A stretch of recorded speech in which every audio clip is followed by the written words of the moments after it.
A preocupação de Foucault não foi necessariamente um estudo do poder. A preocupação dele foi um estudo do sujeito, da constituição do sujeito. E para se chegar a esse estudo do sujeito, ele passou pelo estudo do poder. A bem da verdade, Foucault não se interessava pelas utopias, nem pelas distopias, mas sim pelas heterotopias, no estudo do outro, do diferente. Porque, para ele, é a partir do estudo do diferente que se chega a uma conclusão, a uma construção do que seria o sujeito. Ou seja, quando ele aborda a questão da heterotopias, ele se refere ao outro, ele está se referindo a uma abordagem dos doentes mentais, dos homossexuais, dos doentes por idade, dos criminosos, enfim, esse outro é que vai ser para ele uma referência do sujeito, porque o sujeito nasce na relação com outro sujeito. Significa que, ao se separar o velho, o doente, o criminoso, o homossexual, se tem elementos para se chegar ao sujeito capaz de fazê-lo e de fazer essa exclusão no âmbito do discurso do sujeito.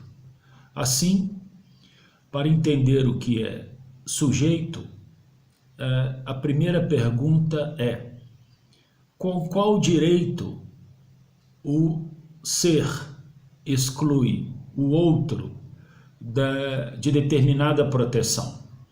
Por que o doente mental? Por que o velho, o homossexual, o criminoso? Por que ele é excluído da constituição do sujeito, tendo como discurso o direito?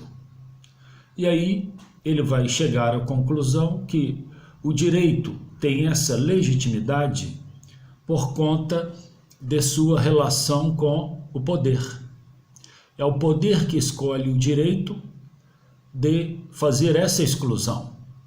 Portanto, por trás da constituição do sujeito e excluir outros para incluir alguns, está o fato do poder. Assim, ele estabelece nessa relação do poder com o sujeito três situações distintas: o suplício, a punição e a disciplina.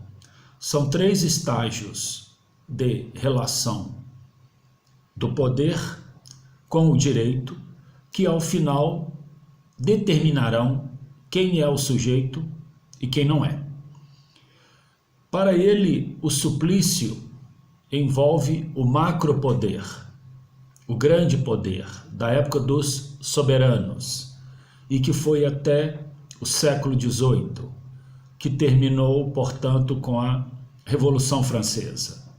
Até essa época do macropoder, a relação do poder com o sujeito excluía ou incluía a partir do corpo como espaço do castigo.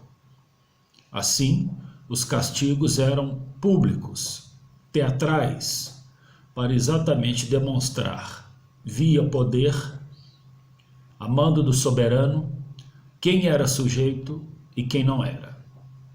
Com a Revolução Francesa e a instituição das penitenciárias e das polícias, veio a época da punição, em que o corpo não era mais o espaço do castigo.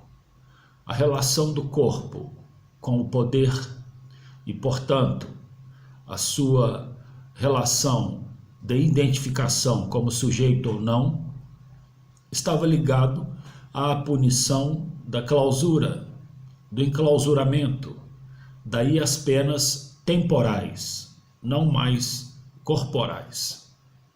E ainda, mais adiante, dentro da sociedade contemporânea, o poder estabelece uma relação de constituição do sujeito a partir das disciplinas. Significa, então, que o poder deixa de ser macro para ser micro. O poder se capilariza em micro-organismos capazes de direcionar o sujeito a um condicionamento dócil, sem necessariamente ter o corpo atingido ou necessariamente ter que se fazer uso da clausura.